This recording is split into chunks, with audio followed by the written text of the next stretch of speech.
But then the second thing that it made me think about, the reason I had that reaction was it made me think about the pandemic.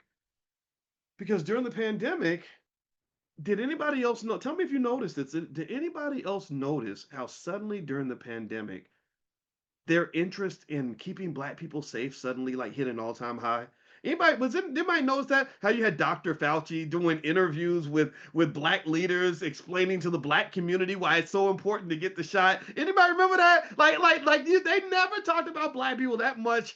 I had never seen them talk about us that much in years. But then suddenly it's like Dr. Fauci's on a Zoom with NAACP president, blah blah blah, and they're explaining why African Americans need the vaccine. And then you listen to the commercials, and they will be like these real ethnic commercials. Like, I'm not making fun of you if you got the jab, so don't think I'm making fun of you. I'm not doing that. Everybody made their own decision. That's between you and Jesus. But but you remember, like they'd have those dumbass commercials where they'd be like, yeah, girl, I had to keep my family safe, so I'm about to get my shot from Johnson and Johnson. You know that's right, honey, right? It was like, so they really were interested in black people, like, dude, and they're like, well, African Americans have the highest obesity rates, and it's important to keep black people safe because Black Lives Matter. But I'm like, but just a year ago, your white media was attacked, trying to drag my name through the mud. I don't care. It don't matter. Whatever. Put it in the mud.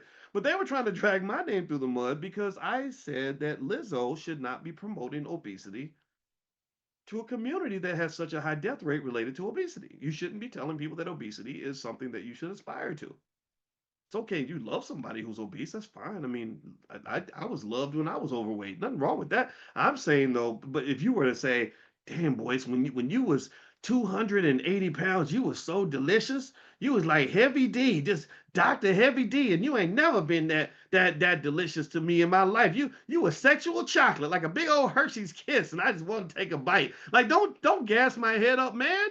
My wife didn't do that. My wife didn't say, boy, you know I love you. But when you were 80 pounds heavier, you were a real hunk of a man. I just wanted a piece of that. But now that you're losing weight, I mean, that's not sexy or appealing. No, don't do that. What she said, I love you, but we're gonna go running. I love you, but we're gonna eat salad and not fried chicken and pizza anymore, right? I love you no matter what you look like, but we need to do something about your health because you're going into your 50s and you're a black man, and I don't want you to die, right? So this was confusing to me, right? So this is interesting. So what I love about Dr. Claude Anderson is that he lets you know there ain't nothing new under the sun. This is the same playbook they have run on you for hundreds of years. You never give me, in fact, give me a yes. Give me a yes in the chat if you have never heard about the yellow fever epidemic in Philadelphia in 1793 when black people were dying from yellow fever. How many of you give me a yes if you've never seen this anywhere? Like if you were never told this in public school, your kids aren't learning this in school.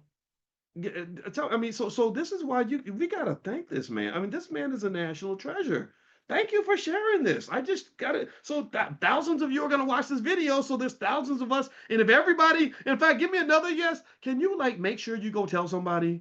Can you go like just tell somebody this story? Like, yeah, did you know in 1793 there was a yellow fever epidemic? There was another pandemic in Philly, and the black people went across town to go bury the white folks because they lied to them and told them they were immune. And then the black people died. And then when they died, the same white people they were burying didn't come back and help them. And then they blamed them for like I think this should be told. I really do. I think this is like breaking news 200 years later.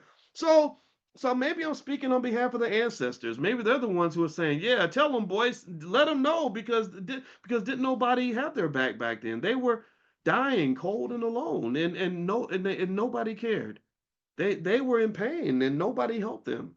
So maybe that's what it is. Maybe the ancestors are saying, speak, say this, because nobody said it back then. So we got to say it now."